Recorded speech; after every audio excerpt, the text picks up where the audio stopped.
সোমবার পর্যন্ত দক্ষিণবঙ্গে বৃষ্টির পূর্বাভাস। আজ বৃষ্টির পরিমাণ ও ব্যাপকতা কিছুটা কমবে। দক্ষিণবঙ্গে বিক্ষিপ্তভাবে বজ্রবিদ্যুৎ সহ বৃষ্টির আশঙ্কা। কয়েকটি এলাকায় শিলাবৃষ্টিও হতে পারে। রাজ্য জুড়ে বৃষ্টিতে রবি শস্যের ক্ষতির আশঙ্কা। আমাদের সঙ্গে সরাসরি রয়েছেন প্রতিনিধি বিউ সরকার। বিউ, বৃষ্টির পূর্বাভাস সম্পর্কে কি জানাচ্ছে আবহাওয়া দপ্তর?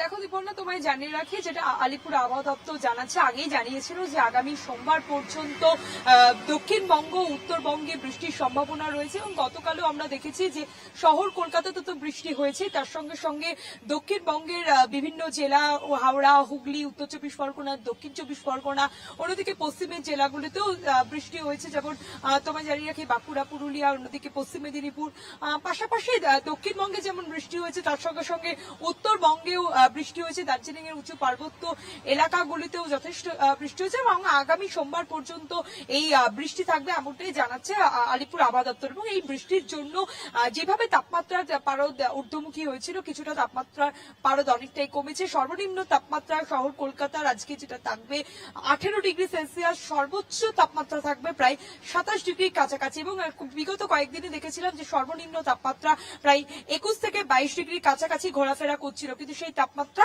2 থেকে 3 ডিগ্রি কমেছে। অন্যদিকে জানিয়ে রাখি যে আগামী আজকে কিছুটা হলেও বৃষ্টি কলকাতাতে না থাকলেও কিন্তু জেলাগুলিতে যেমন দক্ষিণ চব্বিশ পরগনাতেও বৃষ্টির সম্ভাবনা রয়েছে, বজ্রবিদ্যুৎ সহ বৃষ্টির সম্ভাবনা রয়েছে। অন্যদিকে রবিবার পর্যন্ত এই বৃষ্টি হবে বলেই পূর্বাভাস দিচ্ছে আলিপুর আবহাওয়া দপ্তর। আর এই বৃষ্টির ফলে ফাগুন মাসে যেহেতু, সেই জন্য কিছুটা রবি শস্যের ক্ষতি হতে পারে বলে মনে করছেন কৃষি বিজ্ঞানীরা। ও আলিপুর আবহাওয়া দপ্তর যেটা জানাচ্ছে যে সোমবারের পর থেকে, মঙ্গলবার থেকে আবহাওয়া আবারও পরিবর্তন হবে। বেশ, ধন্যবাদ।